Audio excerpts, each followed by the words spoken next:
Estamos de volta com o nosso Informando 98.9. Eu sou a Carol Romanini e a gente está batendo um papo com os colunistas da Mais Gostosa da Cidade, os advogados, doutora Carla Benedetti e também doutor André Benedetti. E a gente vai falar agora, a gente está falando de previdência e a gente vai falar de um assunto específico, né? Mas assim, quando eu devo começar a pensar na minha aposentadoria, quando eu for me aposentar, eu sou dessas, tá? Tô deixando lá pra frente. Acho que eu não tô fazendo direito, né? Não. Realmente a pessoa tem que começar desde cedo. Já pensar, fazer um planejamento, né? Então, muitas vezes a gente faz um planejamento previdenciário, avalia qual possibilidade, com quantos anos provavelmente essa pessoa vai se aposentar. Como a gente falou no bloco anterior, provavelmente vai ser por idade que essa pessoa vai se aposentar, né? Se for muito jovem, no caso. E será que vale a pena eu aumentar o valor dessa contribuição? Será que não vale a pena? Eu posso escolher entre aumentar ou não, que em algumas situações você tem que contribuir com um salário mais alto mesmo, né? E eu posso pagar, eu tenho que pagar, obrigação de pagar todo mês, né? Se eu for segurado facultativo, eu não tenho essa obrigação de pagar todo mês. Então, dá para fazer um planejamento previdenciário. Então, por exemplo, a minha mãe começou a pagar a minha previdência como facultativa quando eu já tinha 14 anos de idade. Então, ela já estava pagando a minha previdência e pagou pelo menos as 12 contribuições iniciais. Caso eu ficasse doente, eu teria direito a algum benefício previdenciário, tá? Depois, ela começou a espaçar, quando eu ainda não trabalhava, e pagava uma contribuição a cada 6 meses. Quando eu tirei a OAB, eu também comecei a pagar aí previdência privada, o plano nosso da OAB. Então, a gente tem que pensar em algumas situações para planejar o futuro. Deixar para a última hora realmente não é um caso muito bacana de se fazer. E as pessoas, os brasileiros têm essa tendência, doutor André, de deixar... Não, infelizmente não. Não fazer antes, as pessoas têm a tendência de deixar. De deixar. Até só para... Já tem bastante gente aqui nos ouvindo, né? E a Carla falou que a Carla é minha irmã, né? E que a nossa mãe começou a pagar o INSS com 14 anos. Também.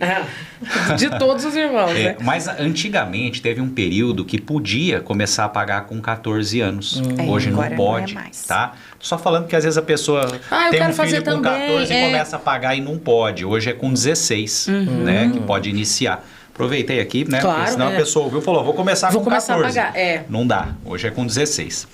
E você me perguntou... se os brasileiros têm essa tendência de se preparar... Né? Infelizmente não tem. E o que eu sempre digo aí no dia a dia é que as pessoas... Primeiro que por hábitos, vamos dizer assim, a gente tem o hábito de deixar tudo sempre para depois, né?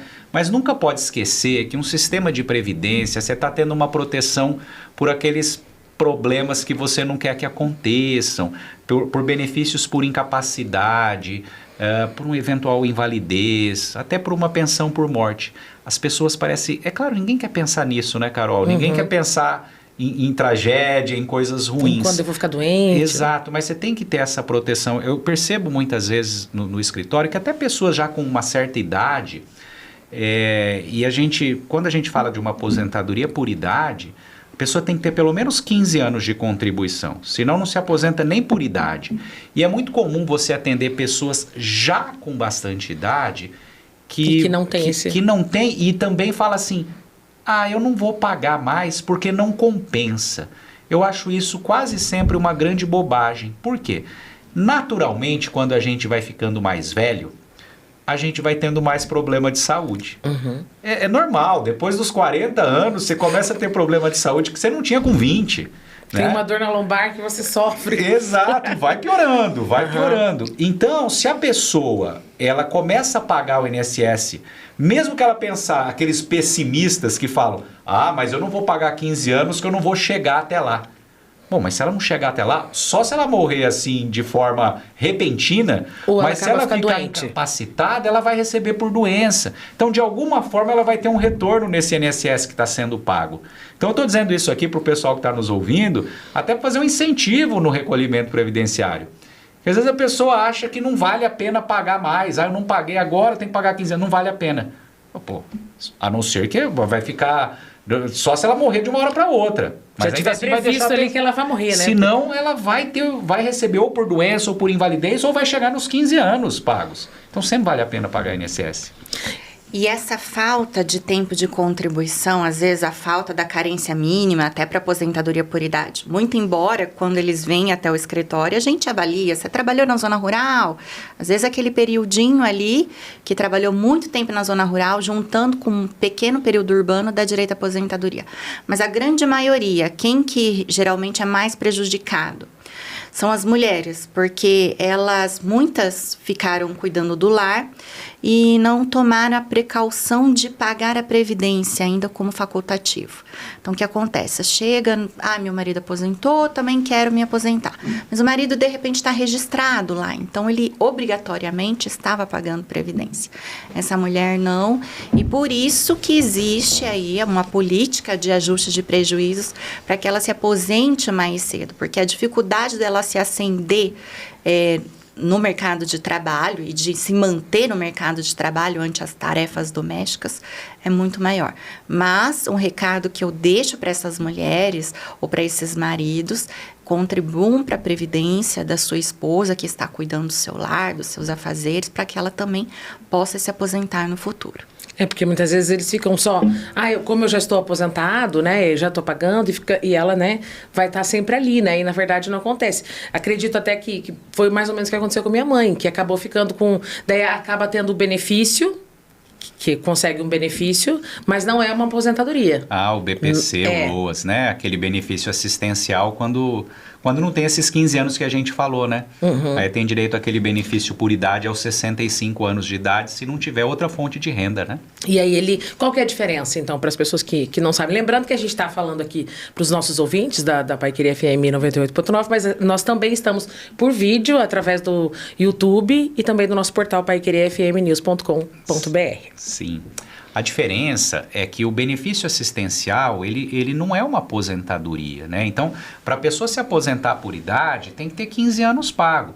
Quando a gente fala de 15 anos, Carol, tem muita gente que não tem 15 anos pago, mas já exerceu atividade rural no passado.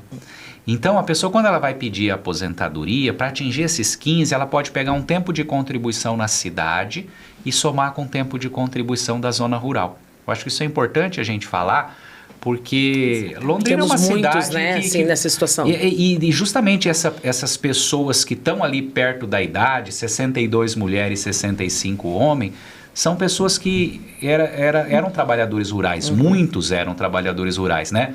Londrina é uma cidade, historicamente, era a maior produtora de café do mundo, né? Então, a gente tem muitas pessoas que eram trabalhadores rurais e pode somar. Isso sempre é muito possível, é muito comum que aconteça. Então, ela vai se aposentar. Agora, tem gente que não tem jeito, nunca trabalhou na zona rural, não pagou e não vai ter os 15 anos. Se ela não tiver fonte de renda ou não estiver inserida num ambiente familiar que não for um ambiente de baixa renda, tá? Ela pode requerer o BPC LOAS. Tá? Esse BPC é a partir dos 65 anos de idade, então para aquela pessoa que não tem fonte de renda própria, mas ele não é uma aposentadoria. Então, se essa pessoa falecer e ela for casada, não transfere para outra título de pensão por morte, a pessoa não tem 13º salário e não pode ter rendas expressivas na casa. Então, esse benefício ele é encerrado. Então, a gente poderia dizer que ele é um benefício que ele tem uma certa precariedade. Porque se a pessoa tiver alguma outra... Por exemplo, começou a morar uma filha na casa que é bem empregada. O benefício pode ser cortado. E ele é um valor fixo. Sempre um salário mínimo e não tem 13º. E já a aposentadoria ela pode variar de acordo com a contribuição ao longo do tempo. Exatamente. A aposentadoria de um salário mínimo até o teto da Previdência, que hoje acho que é 7.786, se eu não estou Mais enganado. ou menos esse valor. Já é para o intervalo rapidinho, tá? A gente já volta aqui com esse papo sobre Previdência, já já.